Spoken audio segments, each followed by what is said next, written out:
Hello दोस्तों, hello students. Chapter number 2 बूढ़ी काकी part 3 में आप सभी का स्वागत है, जिसके लेखक है प्रेमचंद। अब तक हमने देखा कि किस तरह से बूढ़ी काकी के साथ बुद्धिराम और रूपा व्यवहार करती है। खाना पक गया है, फिर भी उन्हें खाना नहीं मिला है और किस तरह से बुद्धिराम ने उन्हें घसीटकर कमरे में कैद कर दिया है। अभी हम आगे देखेंगे कि लाडली को काकी से अत्यंत प्रेम था। बेचारी भोली लड़की थी, बाल विनोद और चंचलता की उसमें घंतक न थी। दोनों बार जब उसके माता पिता ने काकी को निर्दयता से घसीटा तो लाडली का हृदय ऐंठकर रह गया। वह जुझला रही थी कि यह लोग काकी को सबसे पहले खाना क्यों नहीं दे देते। बहुत सी पुड़िया दे देने में उनका क्या जाता है। क्या मेहमान सब खा जाएंगे? और यदि काकी ने मेहमानों से पहले खाना खा लिया तो क्या बिगड़ जाएगा। वह काकी के पास जाकर उन्हें धैर्य देना चाहती थी, परंतु माता पिता के भय से न जाती थी। उसने अपने हिस्से की पुड़िया बिल्कुल न खाई थी, अपनी गुड़ियों की पिटारी में बंद कर रखी थी। वह उन पुड़ियों को काकी के पास ले जाना चाहती थी। उसका हृदय अधीर हो रहा था। बूढ़ी काकी मेरी बात सुनती ही उठ बैठेंगी, पुड़िया देखकर कैसे प्रसन्न होगी, मुझे खूब प्यार करेंगी। यहाँ पे जितना प्यार बुद्धिराम और रूपा को नहीं है, उतना प्यार लाडली को है। लाडली हमेशा यही सोचती है कि अगर बूढ़ी काकी को थोड़ी सी पुड़िया दे दी, मेहमानों से पहले अगर खाना दे भी दिया तो क्या चला जाएगा। वो बूढ़ी है, अगर मेहमानों से पहले उन्होंने खाना खा लिया तो क्या होगा। लाडली ने अपने हिस्से की जो पुड़िया बचा कर रखी हुई है, जो अपने पिटारे में बंद करके रखी हुई है, वह बूढ़ी काकी को खिलाने में कितना मज़ा आएगा। और जब बूढ़ी काकी इन पुड़ियों को देखेंगी तो बूढ़ी काकी कितनी प्रसन्न होगी और कितना प्यार मुझ पे लुटाएगी, यह जो लाडली है वह सोच रही है। यानी कि एक छोटी सी बच्ची है, फिर भी उसमें कितनी समझ है कि अगर बूढ़ी काकी को सबसे पहले खाना दे दिया तो उसमें कुछ भी बात गलत नहीं है। लेकिन यह बात जो है वह रूपा और बुद्धिराम को समझ में नहीं आती है और वो बूढ़ी काकी को खाना नहीं देते हैं। यानी कि यहाँ पे हम लोग ऐसा देख सकते हैं कि बच्चे ज़्यादा समझदार हैं। रात के 11 बज गए थे। रूपा आंगन में पड़ी सो रही थी। लाडली की आंखों में नींद न आती थी। काकी को पुड़िया खिलाने की खुशी उसे सोने न देती थी। उसने गुड़ियों की पिटारी सामने ही रखी थी। जब विश्वास हो गया कि अम्मा सो रही है तो वह चुपके से उठी और विचारने लगी, कैसे चलूं। चारों ओर अंधेरा था, केवल चूल्हों में आग चमक रही थी और चूल्हों के पास एक कुत्ता लेटा हुआ था। लाडली की दृष्टि के द्वारा के सामने वाले नीम की ओर गई और मालूम हुआ कि उस पर हनुमान जी बैठे हुए हैं। उनकी पूंछ, उनकी गदा सब स्पष्ट दिखलाई दे रहा था। मारे भय उसने आंखें बंद कर ली। इतने में कुत्ता उठ बैठा। लाडली को ढाढ़स हुआ। कई सोए हुए मनुष्य के बदले एक भागता हुआ कुत्ता उनके लिए अधिक धैर्य का कारण हुआ। उसने पिटारी उठाई और बूढ़ी काकी की कोठरी की ओर चली। यानी कि लाडली अभी तक सोई नहीं है, उसकी आंखों में नींद भी नहीं है। सभी लोग सो गए, बुद्धिराम हो, रूपा हो, सिर्फ चूल्हों में थोड़ी सी आग जल रही है, एक कुत्ता सोया हुआ है। लाडली को ऐसा लग रहा है कि सामने जो नीम का पेड़ है उसके अंदर कुछ है। वह ऐसा देखती है कि उसके अंदर हनुमान जी है, उसे गदा दिखाई देती है, पूंछ दिखाई देती है। फिर अचानक से वहाँ से कुत्ता उठकर भाग जाता है तो लाडली को थोड़ा सा विश्वास आता है कि नहीं, वहाँ पर कुछ भी तो नहीं है। फिर उसने अपनी पिटारी को उठाया और बूढ़ी काकी के जो कमरा है, जो कोठरी है, उसकी तरफ चल पड़ी कि अभी सब सो गए हैं, कोई मुझे देखेगा भी नहीं, तो मैं ये जो पुड़िया है जो मैंने अपने पास संभाल कर रखी हुई है, बराबर वो जाके बूढ़ी काकी को खिला देती हूँ। यानी कि इतना बड़ा उत्सव है, रात के 11 बज गए हैं, लेकिन अभी तक किसी ने बूढ़ी काकी को खाना खिलाया भी नहीं है। सब लोग खाना खा के चले गए हैं, लेकिन अभी तक बूढ़ी काकी जो है वह भूखी ही अपने कमरे में पड़ी हुई है। बूढ़ी काकी को केवल इतना स्मरण था कि किसी ने मेरे हाथ पकड़कर घसीटे। फिर ऐसा मालूम हुआ जैसे कोई पहाड़ पर उड़ाए लिए जाता है। उनके पैर बार बार पत्थरों से टकराए, तब किसी ने उन्हें पहाड़ पर से पटका, वे मूर्छित हो गई थी। जब वे सचेत हुई तो कि जरा भी आहट न मिलती थी। समझी कि सब लोग खा पी कर सो गए हैं और उनके साथ मेरी तकदीर भी सो गई है। रात कैसे कटेंगी? राम, क्या खाऊं? पेट में अग्नि धधक रही है। हाँ, किसी ने मेरी सुधि न ली। क्या मेरा पेट काटने से धन जुड़ जाएगा? इन लोगों को इतनी भी दया नहीं आती कि न जाने बुढ़िया कब मर जाए। उसकी उसका ज्यों क्यों दिखावे। मैं पेट की रोटियों ही खाती हूँ कि और कुछ। इस पर यह हाल, मैं अंधी अपाहिज ठहरी, न कुछ सुन न बूझूं। यदि आंगन में चली गई तो क्या हो बुद्धिराम इतना कहते न बनता था कि काकी अभी लोग खा रहे फिर आना। मुझे घसीटा पटका। उन्हीं पुड़ियों के लिए रूपा ने सबके सामने गालियाँ दी। उन्हीं पुड़ियों के लिए इतनी दुर्गति करने पर भी उनका पत्थर का कलेजा न पसीजा। सबको खिलाया, मेरी बात तक न पूछी। जब तक ही न दी तब अब क्या देंगे? यानी बूढ़ी काकी को जब होश आया तो वो बहुत ही दुखी है कि किसी ने मुझे घसीटा था, वो बेहोश हो गई थी, किसी ने जैसे उनको पहाड़ पर घसीट कर फेंक दिया हो, ऐसा उन्हें लग रहा था। बूढ़ी काकी मन ही मन सोच रही है कि मैंने ऐसा कौन सा अपराध कर दिया है, ऐसा कौन सा पाप कर दिया है। अगर मैंने खाना खाने के लिए मैं नीचे चली गई तो बुद्धिराम को, रूपा को ऐसा नहीं करना चाहिए था। अगर बुद्धिराम ने एक बार ऐसा कह दिया होता कि मेहमान को अभी खाना बाकी है, चाची तुम थोड़ी देर के बाद आता तो क्या जाता। और रूपा ने सबके सामने मुझे जो गालियाँ दी वो गालियाँ उसे न देनी चाहिए थी। मैं अंधी हूँ, अपाहिज हूँ, मैं कुछ सुन नहीं सकती, मैं चल नहीं सकती, इसलिए यह लोग जो है वह मेरे साथ ऐसा व्यवहार कर रहे हैं। और मैं भी वैसे खाना खाकर कितना खाना खाती हूँ, बराबर। मैं खाना खाकर कितना खाना खाती हूँ। इन लोगों को इतनी भी शर्म न आई कि एक बूढ़ी औरत को ये लोग घसीट कर इस तरह से कोठरी में बंद करके पटक दिया। यानी बूढ़ी काकी अपने आप अपने मन में दुखी हो रही है। वह सोच रही है कि रूपा और बुद्धिराम ने मेरे साथ जैसा भी व्यवहार किया है वह व्यवहार गलत है, उनको ऐसा व्यवहार नहीं करना चाहिए था। यह विचार कर काकी निराशामय संतोष के साथ लेट गई। ग्लानि से गला भर भर आता था, परंतु मेहमानों के भय से रोती न थी। यह सब वो विचार करती है, बहुत ही दुख होता है और वह सो जाती है, लेकिन चिल्लाती नहीं है। ऐसा लगा कि अगर ज़ोर ज़ोर से चिल्ला कर रोऊंगी तो मेहमानों के सामने हमारी क्या इज्जत रह जाएगी। और वह रोती भी नहीं है और बिना खाना खाए सो जाती है। वह यह सोचती है कि अभी तक खाना नहीं दिया तो अब ये लोग मुझे क्या खाना खिलाएंगे। सहसा उनके कानों में आवाज़ आई, काकी उठो, मैं पुड़िया लाई हूँ। काकी ने लाडली की बोली पहचानी, चटपट उठ बैठी, दोनों हाथ से लाडली को टटोला और उसे गोद में बैठा लिया। लाडली ने पुड़िया निकाल कर दी। काकी ने पूछा, क्या तुम्हारी अम्मा ने दी है? लाडली ने कहा, नहीं, यह मेरे हिस्से की है। जब काकी सो रही थी तो अचानक से एक आवाज़ आती है तो देखती है कि वह लाडली है। लाडली उन्हें उठाती है और कहती है कि मैं तुम्हारे लिए पुड़िया लाई हूँ, यह पुड़िया खा लो। बूढ़ी काकी कहती है कि तुम्हारी अम्मा ने दी है? कि नहीं, मेरी अम्मा ने नहीं दी है, मैं मेरे हिस्से की लेकर आई हूँ। काकी पुड़ियों पर टूट पड़ी। 5 मिनट में पिटारी खाली हो गई। लाडली ने पूछा, काकी पेट भर गया?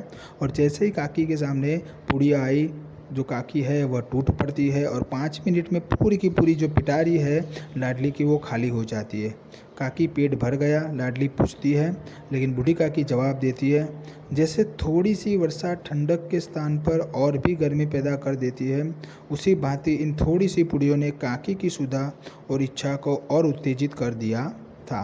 यानी कि अगर बारिश नहीं आ रही है और थोड़ी सी बारिश से जो ठंडक के स्थान पर जो गर्मी हो जाती है, वैसे ही लाडली ने थोड़ी सी पुड़िया खिलाकर उनकी भूख को, यानी बूढ़ी काकी की भूख को और बढ़ा दिया था।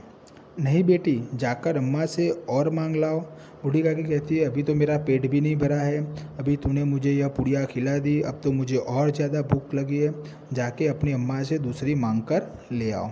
लाडली ने कहा, अम्मा सोती है, जगाओगी तो मारेंगी। काकी ने पिटारी को फिर टटोला, उसमें कुछ खुरचन गिरे थे, उन्हें निकाल कर वे खा गई। बार बार होठ चाटती थी और चटकारे भरती थी। लाडली ने कहा, मैं अम्मा के पास नहीं जाऊंगी, अम्मा सो गई है, अगर जगाओगी तो मुझे मारेंगी। वो पिटारी में जो पुड़ियों की थोड़ी सी खुरचन, यानी कि थोड़ा सा बचा हुआ जो खाना था, बराबर जो हाथ में भी नहीं आ रहा था, वो भी निकाल कर बूढ़ी काकी ने खा लिया और वह अपनी उंगलियां और हाथ चाटने लगी। यानी कि जिसके पैसों से सभी लोगों ने खाना खाया, जिसके पैसों से बुद्धिराम का घर चल रहा है, रूपा का घर चल रहा है, जिसके पैसों से बुद्धिराम के लड़के का तिलक का इतना बड़ा उत्सव निकल रहा है, आज उसी बूढ़ी काकी को खाने के लिए कुछ भी नहीं मिला और उसे सिर्फ खुरचन खाकर ही चलाना पड़ रहा है। यानी यह कितनी बड़ी दुख की बात है कि एक बूढ़ी औरत के साथ, एक बूढ़े व्यक्ति के साथ इतना निर्दयी व्यवहार यह लोग जो है वह कर रहे हैं, जैसा कभी भी नहीं होना चाहिए। हृदय महसूस रहा था कि पुड़िया कैसे खाओ। संतोष सेतु जब टूट जाता है तब इच्छा का बहाव अपरिमित हो जाता है। मतवालों को मद का स्मरण करना उन्हें मदात बनाता है। काकी का अधीर मन इच्छा के प्रबल प्रवाह में बह गया। उचित और अनुचित का विचार जाता रहा। वे कुछ देर तक उस इच्छा को रोकती रही। सहसा लाडली से बोली, मेरे हाथ पकड़कर वहाँ ले चलो जहाँ मेहमानों ने बैठकर भोजन किया था। अभी काकी से रहा नहीं जाता। वह कहती है कि अभी इतनी पुड़िया खाने से तो कुछ भी नहीं होगा, अभी मेरी और इच्छा हो रही है। तो लाडली से कहती है कि जहाँ पर मेहमानों ने खाना खाया था, चल मुझे तू वहाँ पर ले चल। उनका मन जो है वह उनके हाथ में नहीं है। लाडली उनका अभिप्राय समझ न सकी। उसने काकी को हाथ पकड़ा और ले जाकर झूठे पत्तलों के पास बिठा दिया। दिन सुधातुर हत ज्ञान बुढ़िया पत्तलों से पुड़ियों के टुकड़े चुन चुनकर भक्षण करने लगी। ओह, दही कितना स्वादिष्ट था, कचौड़ियाँ कितनी सलोनी, खस्ता कितने सुकोमल। काकी बुद्धिहीन होते हुए भी इतना जानती थी कि मैं वह काम कर रही हूँ जो मुझे कदापि नहीं करना चाहिए। मैं दूसरों की झूठी पत्तल चाट रही हूँ। परंतु बुढ़ापा तृष्णा रोगों का अंतिम समय है, जब संपूर्ण इच्छाएं एक ही केंद्र पर आ लगती है। बूढ़ी काकी में यह केंद्र उनका स्वादेंद्रिय था। बूढ़ी काकी को लाडली नीचे ले जाती है जहाँ पर मेहमानों ने खाना खाया था। उनके जूठे बर्तन पड़े हुए हैं। उन जूठे बर्तनों में जो खाना पड़ा हुआ था वह बूढ़ी काकी ले लेकर खा रही है। कितनी मज़ेदार कचौड़ियाँ हैं, कितनी स्वादिष्ट पूरियाँ है, कितना खस्ता सुकोमल है। बूढ़ी काकी को सब मालूम था कि मैं यह क्या कर रही हूँ।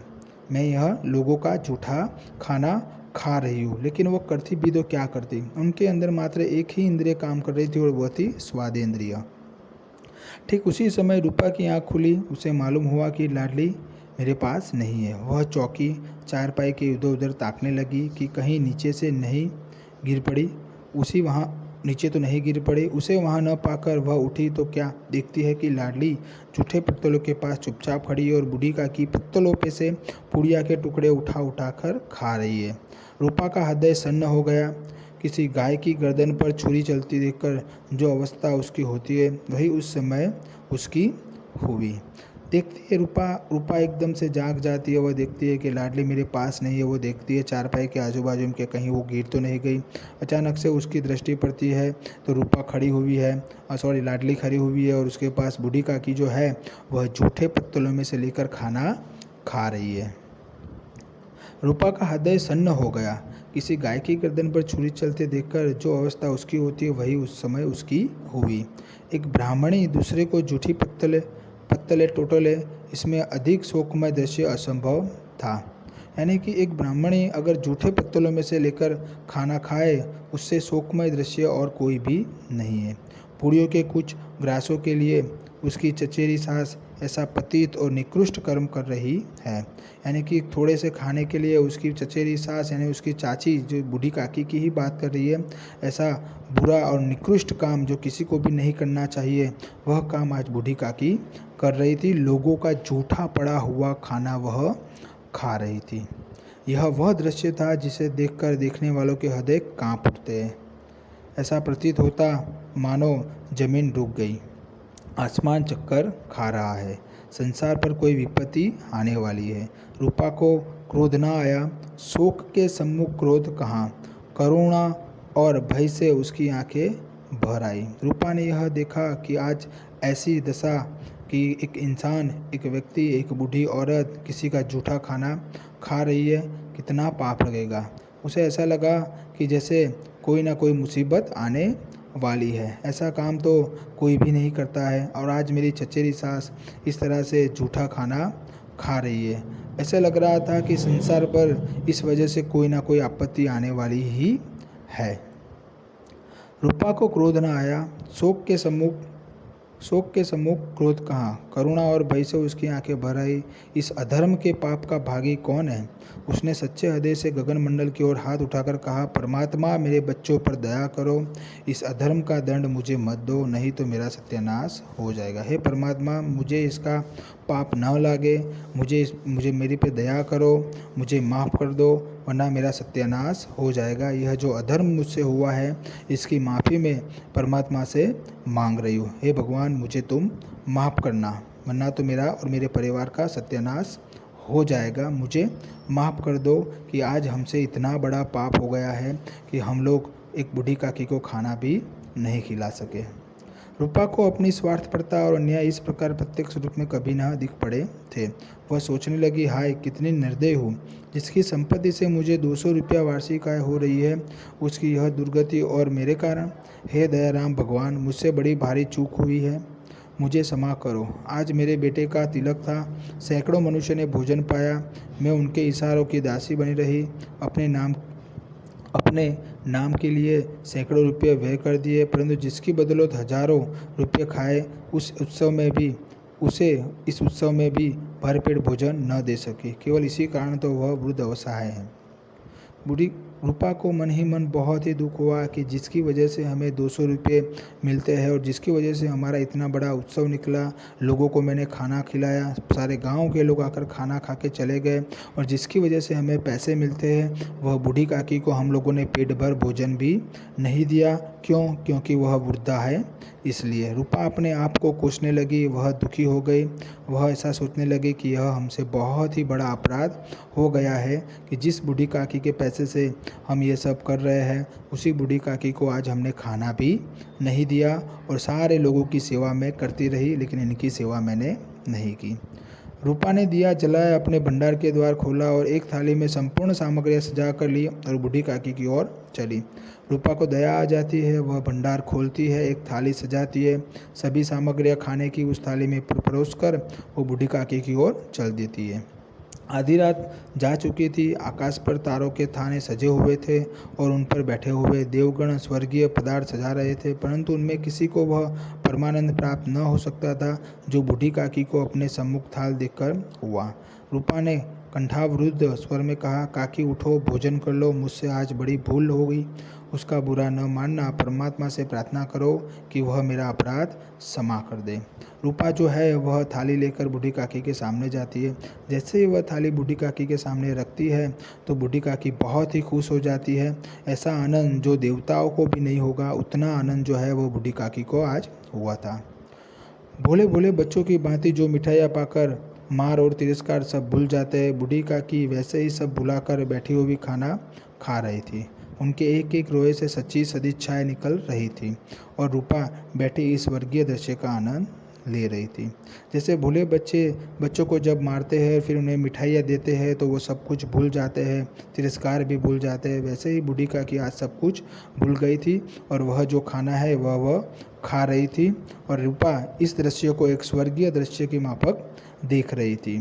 तो यानी इस तरह से रूपा को अंत में पछतावा होता है कि हमसे यह बहुत ही बड़ी भूल हो गई। वह बूढ़ी काकी से क्षमा भी मांगती है कि मुझे और मेरे परिवार को क्षमा कर देना, और वह बूढ़ी काकी को खाना देती है और बूढ़ी काकी बहुत ही मन से और दिल से वह खाना खाने लगती है। तो इस तरह से कभी भी बूढ़े लोगों के साथ बुरा व्यवहार नहीं करना चाहिए।